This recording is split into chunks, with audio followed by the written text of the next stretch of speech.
ایسے ملک میں رہ رہے ہیں جس میں اللہ کا قانون نافذ نہیں ہے،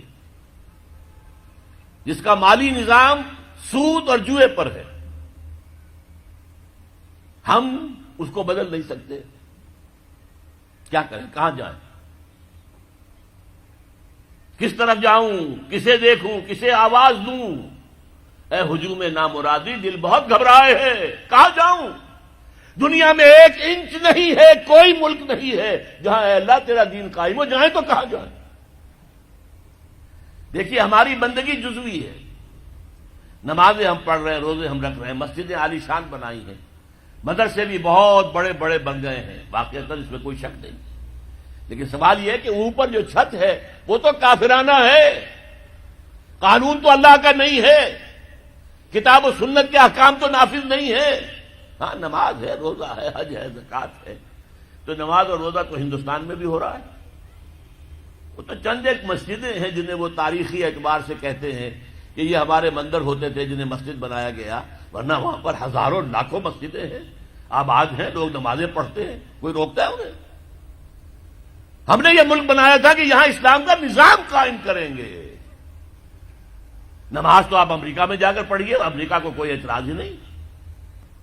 لیکن تم کہو کہ اسلام کا نظام ہم قائم کریں گے، نہیں کرنے دیں گے تمہیں کبھی بھی. تم چاہو کہ تم اسلام کا معاشی نظام قائم کرو، کبھی اجازت نہیں دیں گے. تم چاہو کہ اسلام کی معاشرتی اقدار کو تم قائم کرو، کبھی نہیں کرنے دیں گے. یہ ہے اس وقت جو ہمارے ساتھ پیش آ رہا ہے معاملہ. پورا مغرب اس پر اڑا ہوا ہے. اسلامی نظام کہیں نہیں آنے دیں گے. ہاں نمازیں پڑھو، ہمیں کوئی اعتراض نہیں. روزے رکھو، تم روزے 30 کی بجائے 100 رکھو، ہمارا کیا لیتے ہو؟ تو اب ہم جو کفر کے تحت زندگی گزار رہے ہیں اور اس اعتبار سے اللہ کی نگاہ میں ہم کافر ہیں. لیکن سوال یہ ہے کہ جائیں تو کہاں جائیں، کریں تو کیا کریں؟ نظام کفر کا ہے. قرآن کہتا ہے وَمَن لَّمْ يَحْكُم بِمَا أَنزَلَ اللَّهُ وَأُولَٰئِكَ هُمُ الْكَافِرُونَ. جو لوگ قرآن کی، اللہ کی اتاری ہوئی شریعت کے مطابق فیصلے نہیں کرتے وہی تو کافر ہے. کافر کسے کہتے ہیں؟ اقبال نے کہا نا، بتوں سے تجھ کو امیدیں، خدا سے نو امیدی، مجھے بتا تو صحیح اور کافری کیا ہے؟ تمہاری ساری امیدیں امریکہ کے ساتھ وابستہ ہیں. وہ مسئلہ طے کرا دے، وہ یہ کرا دے، وہ کرا دے. وہ معاملہ ہمارا، وہی تو سب سے بڑا چور وہی ہے، سب سے بڑا ڈاکو وہی ہے، سب سے بڑا اسلام کا مخالف وہی ہے، اور اسی کے پاس ہم جاتے ہیں. قرآن کا فتویٰ تو یہ کہ تم کافر ہو.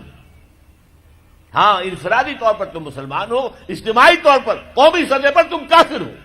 وَمَن لَّمْ يَحْكُم بِمَا أَنزَلَ اللَّهُ فَأُولَٰئِكَ هُمُ الْكَافِرُونَ. یہ 7واں رکوع ہے سورہ مائدہ کا. اور پھر فرمایا وَمَن لَّمْ يَحْكُم بِمَا أَنزَلَ اللَّهُ فَأُولَٰئِكَ هُمُ الظَّالِمُونَ. جو اللہ کے اتارے ہوئے قانون کے مطابق فیصلے نہیں کرتے وہی تو مشرک ہیں. اللہ کے حکم کو چھوڑ کے کسی اور کے حکم پر فیصلہ کر رہے ہو، اس سے بڑا شرک کیا ہوا؟ اور تیسری مرتبہ فرمایا وَمَن لَّمْ يَحْكُم بِمَا أَنزَلَ اللَّهُ فَأُولَٰئِكَ هُمُ الْفَاسِقُونَ. وہی تو فاسق ہیں، فاجر ہیں، وہی تو سرکش ہیں، وہی تو باغی ہیں، وہی تو غدار ہیں اللہ کے، جو اللہ کی شریعت کے مطابق فیصلے نہیں کرتے. اب ان 3 آیتوں کی روح سے سمجھ لیجئے ہم کہاں کھڑے ہیں، کیا کر رہے ہیں. دیکھیے میں آپ کو ایک مثال دیتا ہوں. ہماری آبادی کا میں سمجھتا ہوں اکثریت تو وہ ہے جو نماز روزے کے لیے پابند نہیں ہے. ان چیزوں کا چرچا شہروں میں زیادہ، دیہات میں بہت کم رہ گیا، بہت کم، بہت کم. اور ہماری 70% آبادی دیہات کے اندر ہے. اچھا جو نمازیں پڑھتے روزے رکھتے ہیں، خاص طور پر شہروں کے کاروباری لوگ، وہ بلیک مارکیٹنگ بھی کرتے ہیں، وہ حسابات بھی غلط دیتے ہیں، جھوٹ بولتے ہیں، جھوٹ یا حلف اٹھاتے ہیں کہ یہ حساب ہم حلفیہ میں کہہ رہا ہوں یہ حساب صحیح ہے، جبکہ حساب غلط ہے. سودی کاروبار کرتے ہیں، اپنے کاروبار کو بڑھانے کے لیے سود کا قرضہ لیا ہے، سودی قرضہ لیا بینک سے. اپنی بلڈنگ بنانے کے لیے بہت بڑی قرضہ لیا ہے بینک سے. تو ان کی عبادت کیا ہوئی؟ وہ اس آیت کے ذیل میں آ گئے کہ نہیں؟ افتؤمنون ببعض الکتاب وتکفرون ببعض فما جزاء من يفعل ذلك منكم الا خزي في الحياة الدنيا ويوم القيامة يردون الى اشد العذاب وما الله بغافل عما تعملون. لیکن میں ان کو بھی چھوڑتا ہوں. فرض کیجئے ایک شخص ہے، نماز پڑھتا ہے پوری 5 وقتہ مسجد میں، رمضان کے روزے رکھتا ہے، اور بھی اللہ توفیق دیتا ہے ایام 20 کے روزے رکھ لیتا ہے، یا ہفتے میں 2 روزے رکھتا ہے، سوموار کے اور جمعرات کے وغیرہ، زکوٰۃ دیتا ہے، کاروبار بھی سارے حلال کر رہا ہے، حرام نہیں کر رہا، سود میں بھی براہ راست ملوث نہیں ہے، نہ پیسہ سود پہ اوپر بینک میں رکھ کر سود کھایا، نہ سود پر قرضہ لے کر کوئی اپنا کاروبار بڑھایا، نہ کوئی اپنا کارخانہ لگایا، نہ کوئی اپنی بلڈنگ اونچی بنائی۔ پردہ بھی اس نے اپنے گھر میں بالکل شرعی نافذ کر دیا۔ وہ اس پورے اسلام پر کاربند ہے جس میں وہ کاربند ہو سکتا ہے اس وقت، لیکن وہ اس قوم کا فرد ہے جو قوم اللہ کے فتوے کے مطابق کافر قوم ہے،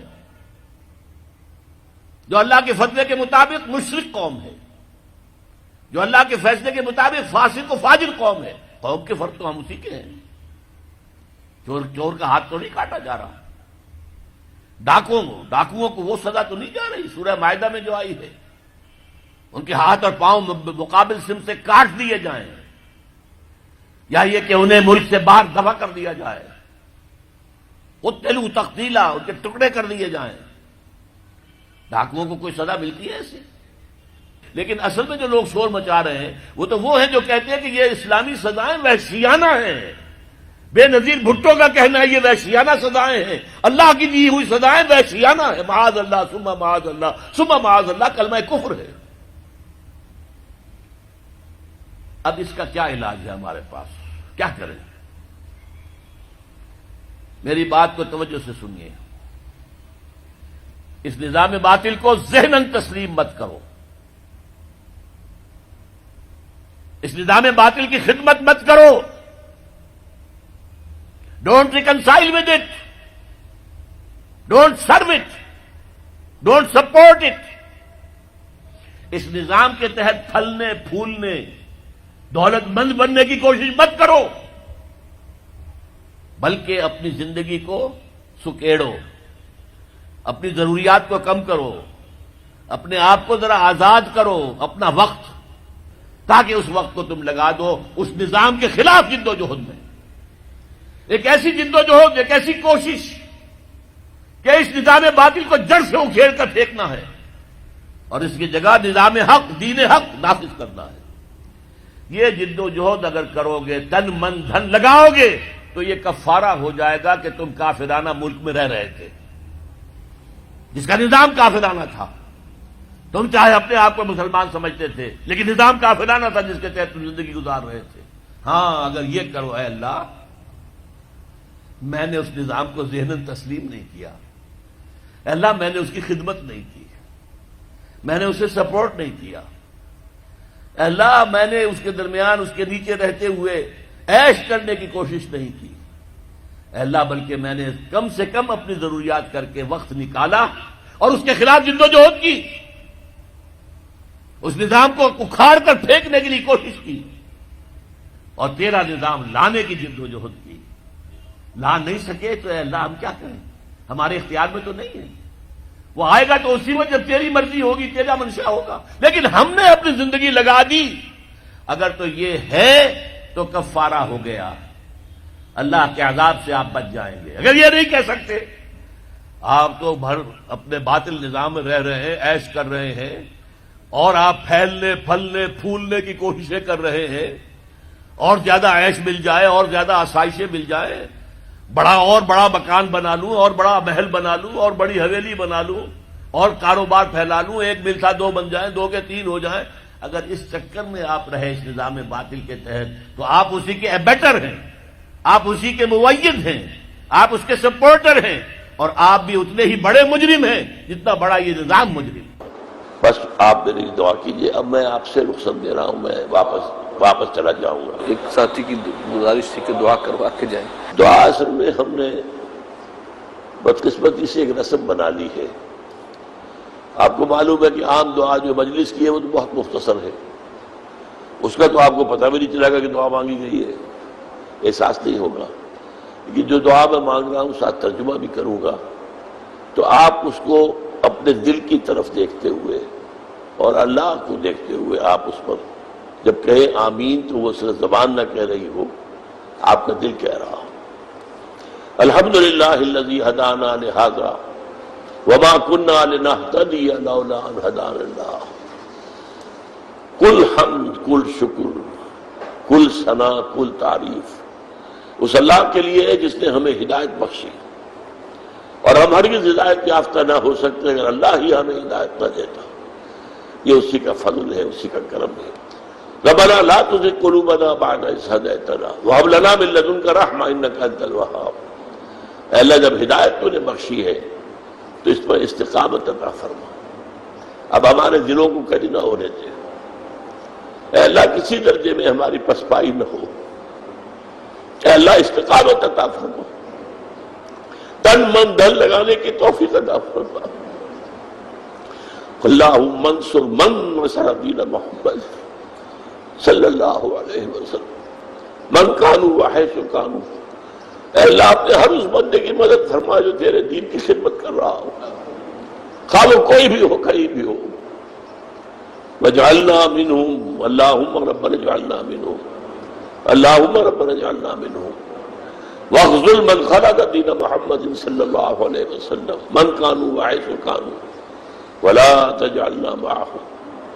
اے اللہ، ہر اس شخص کو ذلیل اور خوار و رسوا کر دے جو تیرے نبی کے دین سے روگردانی کر رہا، اور اے اللہ ہمیں اپنی پناہ میں رکھ، ایسے لوگوں کی نچھے دار باتوں میں نہ آ جا، ایسے لوگوں کے فریب میں نہ آ جا، ان کے مکر کا شکار نہ ہو جائے۔ ربنا تقبل منا انک انت السمیع العلیم، ربنا تقبل منا انک انت السمیع العلیم وتب علینا انک انت التواب الرحیم۔ ہمارے خطاؤں سے درگزر، ہمارے غلطیوں کو معاف فرما، ہمارے گناہوں کو بخش دے۔ اے اللہ، کوتاہیوں سے صرف نظر فرما، اے اللہ ہماری تقصیرات کو معاف فرما۔ اے اللہ، اپنی جناب میں اس طرح حاضر کر کہ تو ہم سے راضی ہو۔ وصلی اللہ تعالی علی خیر خلقہ محمد وآلہ وصحبہ برحمتہ۔